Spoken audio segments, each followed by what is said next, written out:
4 जनवरी 2024 की शाम MV Lila Norfolk नाम का एक कैरियर शिप सोमालिया की कोस्ट से गुजर रहा था। तभी सोमालिया के समुद्री लुटेरे इसको अपना शिकार बना लेते हैं। लीला नॉरफॉक के ऊपर लाइबेरिया का झंडा लगा हुआ था और इसमें टोटल 21 क्रू मेंबर्स मौजूद थे। सोमालिया के लुटेरों को यह अंदाजा बिल्कुल भी नहीं था कि 21 में से 15 लोग भारतीय हैं। शिप के हाईजैक होने की जानकारी मिलते ही इंडियन नेवी एक्टिव हो जाती है और इसके बाद नेवी ने अपने युद्धपोत आईएनएस चेन्नई को उस तरफ रवाना कर दिया। लुटेरों का मकसद था जल्दी से जल्दी सोमालिया की कोस्ट पर पहुंचना और आईएनएस चेन्नई का उनको रोकना। Worship INS Chennai Lila Norfolk के पास 24 घंटे से भी पहले पहुंच गया और इसके बाद मार्कोस कमांडो मोर्चा संभाल लेते हैं। मार्कोस कमांडो को भारत का नेवी सील्स, मगरमच्छ और दाढ़ी वाली फौज भी कहा जाता है। इन्हें तैयार तो इंडियन नेवी के लिए किया जाता है, लेकिन ये जमीन और आसमान में भी दुश्मन से लोहा लेने के लिए ट्रेंड होते हैं। मार्कोस को देखकर पायरेट्स को अंदाजा लग गया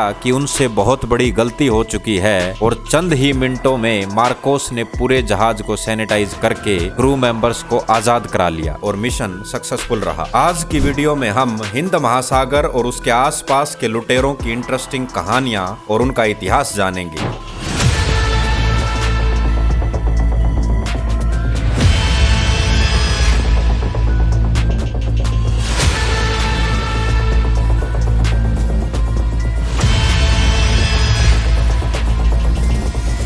सुएज नहर एक ह्यूमन मेड वाटरवे है जो भूमध्य सागर को लाल सागर और फिर हिंद महासागर से जोड़ता है। इससे यूरोप और एशिया के बीच समुद्री रास्ते से व्यापार बहुत इजी हो जाता है, क्योंकि सुएज नहर की सुविधा के चलते एशिया से यूरोप जाने वाले जहाजों को अफ्रीकी महाद्वीप का चक्कर लगाने की जरूरत नहीं पड़ती। ये जलमार्ग इंटरनेशनल ट्रेड के लिए काफी इम्पोर्टेंट है। यह दुनिया के सबसे व्यस्तम व्यापारिक मार्गों में से एक है, जहाँ से दुनिया का 12% व्यापार होता है और इसी रूट के बीच में पड़ता है गल्फ ऑफ एडन, जिसके एक साइड यमन है और दूसरी साइड सोमालिया। इसी ज्योग्राफिकल लोकेशन का लुटेरे फायदा उठाते हैं। यमन की तट रेखा 2400 किलोमीटर लंबी है, वहीं सोमालिया की 3330 किलोमीटर जो अफ्रीका की लॉन्गेस्ट कोस्ट लाइन है। सोमालिया के वेस्ट में इथियोपिया, नॉर्थ वेस्ट में जिबूटी, नॉर्थ में गल्फ ऑफ एडन, ईस्ट में इंडियन ओशियन और साउथ वेस्ट में केन्या टच करता है। सोमालिया संसार के सबसे गरीब देशों में से एक है। सोमालिया में अलग अलग एक्सट्रीमिस्ट ग्रुप्स अलग अलग हिस्सों को कंट्रोल करते हैं। यहाँ पर अनएम्प्लॉयमेंट 90% है। एवरेज लाइफ 57 साल और एक दिन में एक आदमी $1 से भी कम में अपना गुजारा करता है। सोमालिया की 70% पॉपुलेशन एक्यूट पॉवर्टी में अपना जीवन व्यतीत कर रही है। 1990 के दशक में सोमालिया की सरकार गिर गई थी, जिसके बाद वहाँ सिविल वॉर स्टार्ट हो गया। गृह युद्ध, बेरोजगारी, गरीबी और शासन की कमी ने सोमालिया में समुद्री डकैती के पनपने के लिए उपजाऊ जमीन तैयार की। सोमालिया की पॉलिटिकल इंस्टेबिलिटी और आर्थिक संकट के कारण समुद्री डकैती बढ़ने लगी। सोसाइटी स्टेटलेस हो गई और एक्सट्रीमिस्ट ग्रुप्स एक्टिव हो गए, जिसके दुर्गामी परिणाम गंभीर रहे। इस दौरान ये हालात हो गए कि वहाँ की नेवी अपने एरिया को भी डिफेंड नहीं कर पा रही थी, जिसका फायदा विदेशी मछुआरों ने उठाया। उन्होंने गल्फ ऑफ एडन में जाकर फिशिंग शुरू कर दी, लेकिन इससे सोमालिया के लोकल फिशरमैन, जिनकी स्थिति पहले ही खराब थी, उन्हें दिक्कत होने लगी। लोकल फिशरमैन की प्रॉब्लम सुनने वाला कोई नहीं था, ना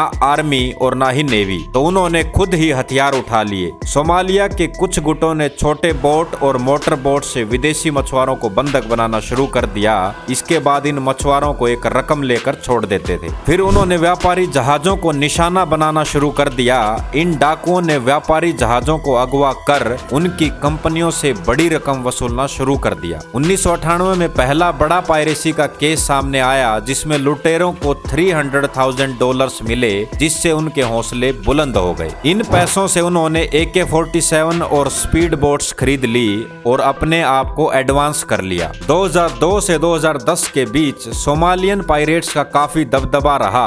पायरेसी पीक पर होने की वजह से रैंसम मनी अच्छा खासा आता था, तो इस वजह से पायरेसी सोमालिया का फेवरेट जॉब भी बन गया। पायरेसी की ट्रेनिंग देने के लिए वहां पर स्पेशल स्कूल्स खोले गए। अकेले 2011 में 32 शिप हाईजैक किए गए और 732 लोगों को बंदी बनाया गया। इसके बाद यूनाइटेड नेशंस ने ऑपरेशन एटलांटा के तहत 40 देशों की नेवी और आर्मी को इस एरिया में डिप्लॉय कर दिया। कुछ सालों के बाद पायरेसी पर कंट्रोल तो कर लिया गया, लेकिन जड़ से खत्म नहीं कर सके। 2017 तक इस इलाके में जहाज को अगवा करने की घटना ना के बराबर हो गई।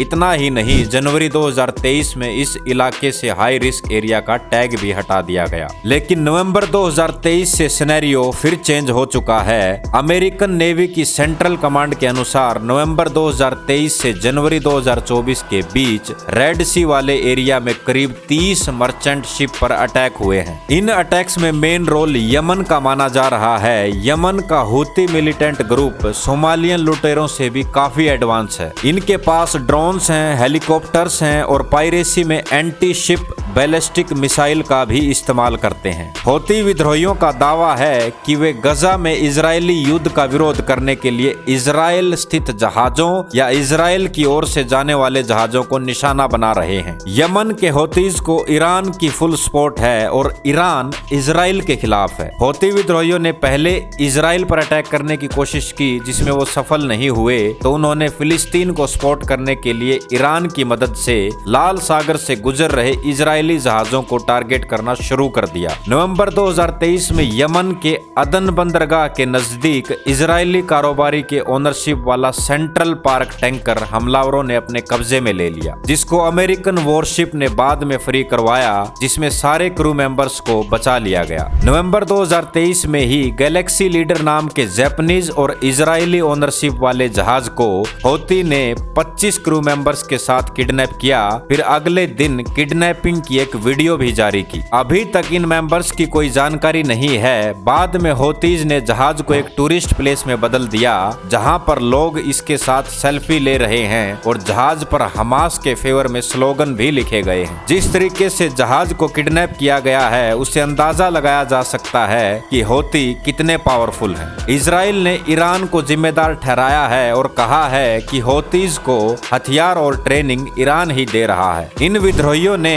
अमेरिका के 2 शिप्स पर भी एंटी बैलिस्टिक मिसाइल से अटैक किया, लेकिन कामयाब नहीं हो पाए। भारत की तरफ आ रहे एक जहाज पर ड्रोन से भी अटैक किया गया, जो भारत के लिए काफी गंभीर विषय है। इन अटैक को देखते हुए इंडियन नेवी ने अपने 6 टॉप क्लास वॉरशिप अदन की खाड़ी में तैनात कर दिए हैं। इनमें डोर्नियर, सी गार्डियन और P-8I एयरक्राफ्ट से लगातार निगरानी रखी जा रही है। इसके साथ ही वॉरशिप पर तैनात मरीन कमांडो अदन की खाड़ी के पास जहाजों को रोककर रैंडम चेकिंग भी कर रहे हैं। यहाँ पर आपके माइंड में एक क्वेश्चन आ सकता है कि जब कार्गो शिप्स पर अटैक होता है तो वो किसको इन्फॉर्म करते हैं? सैकड़ों मालवाहक जहाज समुद्र से गुजरते हैं। हर जहाज पर डिफेंस फोर्सेस तैनात नहीं की जा सकती। इसके लिए एक सिस्टम डेवलप किया गया है, United kingdom maritime trade operations यानी कि UKMTO।